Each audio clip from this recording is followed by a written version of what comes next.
quando a gente fala de estética, quando a gente fala de cultura, quando a gente fala de arte, aparentemente é uma coisa superficial, uma coisa ocupar um espaço no nosso tempo, é uma coisa que a gente meio que faz assim, sem muito empenho, né? E hoje a tentativa é a gente ir trazendo a importância da formação cultural, a importância do ambiente estético para a performance de liderança.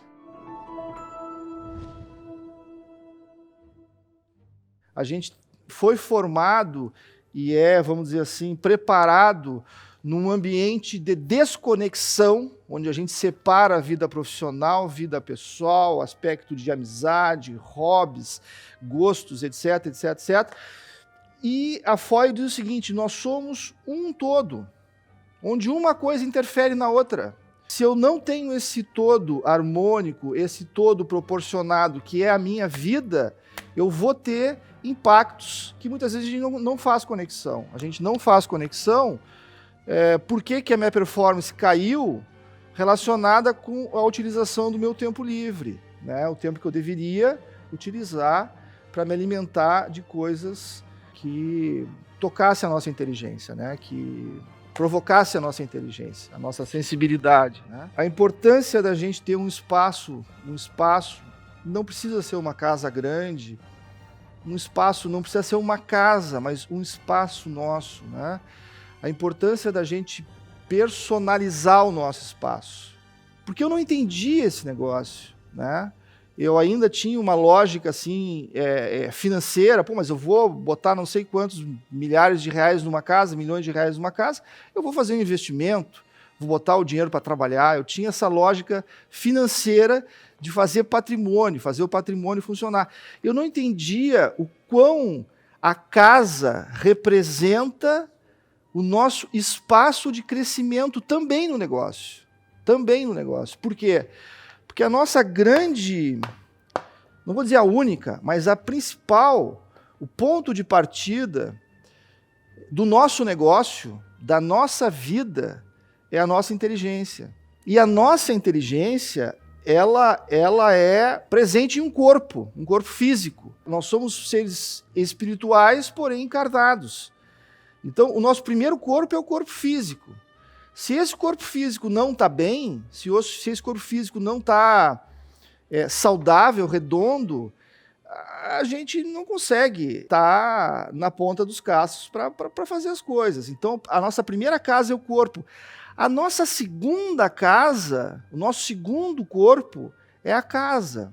E a minha vida, ela teve vamos dizer assim, começou uma espiral de crescimento, diria assim, bem interessante, a partir do momento que eu decidi fazer a minha casa. Nós estamos trazendo um conceito que é o seguinte: o universo íntimo da pessoa, individual da pessoa, e por isso a casa, começando pelos nossos pensamentos, né, aquilo que a gente conversa conosco mesmo, passando pelos nossos hábitos, aqueles hábitos que a gente repete, hábitos psicológicos, hábitos de vida, condicionam a nossa performance depois na nossa ação.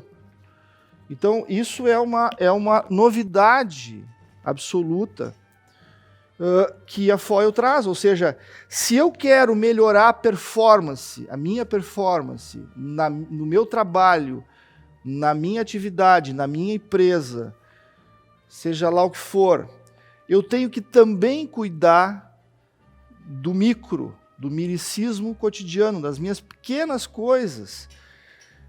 Por quê?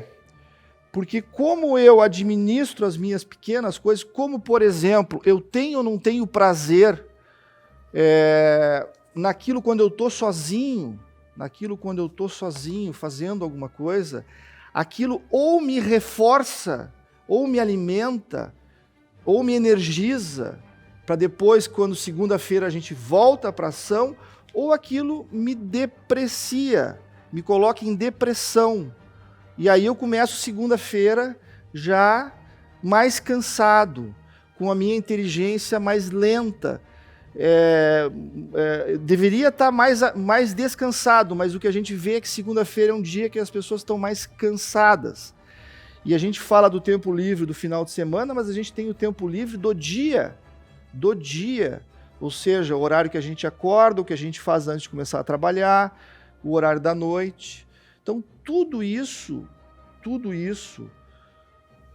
faz parte da nossa vida, de como a gente administra a nossa existência, com mais ou menos felicidade, com mais ou menos realização, com mais ou menos prazer. E nesse aspecto, esse tema que nós vamos falar hoje, que é arte e cultura, ele é fundamental para a gente começar a trazer para o nosso tempo livre. A gente pensa, mas agora eu não tenho que trabalhar, não estou fazendo, o que eu vou fazer?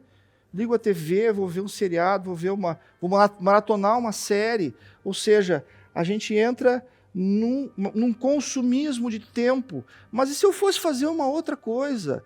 Se eu fosse pegar um clássico, se eu fosse ler um outro tema, se eu fosse aprender, tocar um instrumento, é tanta coisa que a gente pode fazer, que a gente tem que descobrir. E a minha intenção hoje com vocês é provocar vocês a isso que para mim é essencial. Não só porque eu gosto de música, não só porque eu tenho uma veia artística, não só porque, enfim, essa coisa sempre esteve presente, mas porque, sendo ou não artista, nós temos uma inteligência que é intuitiva, que é sensível, que se alimenta de uma coisa chamada estética e beleza. Por como a gente coloca a nossa atenção, ali a nossa inteligência ou se alimenta, colhe proporção, prazer, beleza, ou se desalimenta, né? Ou seja, come um alimento estragado. Sempre que a gente contata algo que é feio, que é desproporcional, que não é limpo, que não é ordenado, a gente tem uma depreciação da nossa sensibilidade. Por exemplo, né, vocês estão vendo aqui um tapete bonito, né, um quadro. Olha, percebam aquela luminária ali. Ali é uma luminária, vocês estão vendo ali no canto. Aquela luminária, olha, aquilo foi uma coincidência. Aquela luminária foi projetada por uma arquiteta russa. Quem projetou essa casa internamente foi uma arquiteta russa. Eu falei com ela exatamente uma vez, durante 15 minutos, e ela pediu para eu mandar para ela imagens do que eu gostava. Eu mandei. E ela projetou essa casa. E eu disse, meu Deus do céu. Aí ela projetou aquela luminária. E aí, um ano depois, eu ganhei aquele quadro. Vocês percebam que é esse detalhe do quadro aqui, ó, mas a luminária é o mesmo quadro. Então, foi uma coincidência. Vocês conhecem o David Michelangelo, né? Essa estátua, ela é de cerâmica e ela é pintada pelo professor Meneghetti, né? Essa tinta representa a estátua animada, a estátua com alma, né? O temperamento da estátua através dessa cor aí. E o que significa entrar nessa casa e olhar para esse Davi? Quantas vezes eu estava com problema, com uma situação, eu sentei aqui, toquei o piano e olhei para esse Davi. Agora, se não tivesse esse Davi, se tivesse um vazio, ou se tivesse alguma coisa feia, sabe, a minha vida seria outra. Então eu devo uma parte das escolhas que eu fiz a esse Davi, a essa imagem, ao que representa essa imagem. Se a gente tem pessoas que ajudam, pessoas que dão a chave de acesso a entender aquela obra, não entender só racionalmente, não o que quer dizer aquelas palavras, mas o contexto do artista, o contexto cultural, o que ele quer expressar com aquela obra de arte. Isso nos dá uma dimensão de abertura do que a gente simplesmente entrar sem preparação. Vocês percebam que a arte, ela é atemporal. Nós estamos falando de uma obra que tem mais de 500 anos e vai passar mais 1000 anos e essa obra vai ser essa obra. A arte é atemporal e é universal. A obra de arte, ela passa o tempo, ela passa a cultura, porque ela fala a constante H do homem. Ela representa aquilo que o tempo não muda. Por quê? Porque ela toca no universal do humano, toca na essência do humano. Nós estamos vivendo talvez o momento mais raso da humanidade. Essa tecnologia, essa massificação, essa coisa que começou lá em 1950 com uma estratégia americana de usar a televisão, usar o cinema para massificar, para colocar todo mundo na mesma base. Vamos comer a mesma comida, vamos ouvir a mesma música, vamos vestir as mesmas roupas, e isso é bom. Então isso destrói a humanidade, porque a riqueza da humanidade, a riqueza da vida, a riqueza na natureza é a diversidade. É a diversidade. Né? Então é isso que nos faz, ou seja, conforme a gente interage com essa região, com esse solo, com esse ar, com esse sol, com essas pessoas, com essa história, aqui acontece uma humanidade. Quando nós interagimos com essas culturas, nós nos enriquecemos, porque é maravilhoso tu conhecer outra realidade, outra forma de fazer, outra forma de ver, como é que resolveram os problemas. Isso é enriquecedor, porque a gente se dá conta que a nossa forma não é a única, que o nosso viés não é o único, então que o ser humano, que a vida é muito mais ampla, é muito maior que o nosso mundinho, que a nossa forma obtusa de ver as coisas. Isso é a cultura. E a cultura é um universo infinito.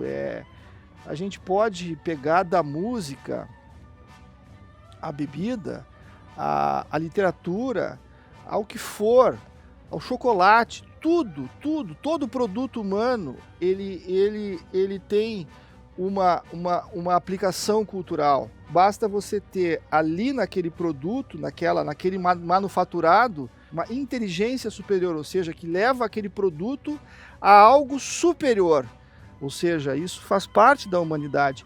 O que aconteceu no Renascimento italiano, por exemplo, não foi ao acaso. Se criou um ambiente cultural, um ambiente empresarial, entendeu? Se criou um ambiente pedagógico de formação de novos talentos. E aí se deu o Renascimento, resgatando os gregos, resgatando o humanismo dos gregos. E aí um excelente provoca outro excelente. Né? É uma provocação contínua, é um desafio contínuo, é uma competição contínua de um querer fazer melhor que o outro, e isso provoca o crescimento da humanidade.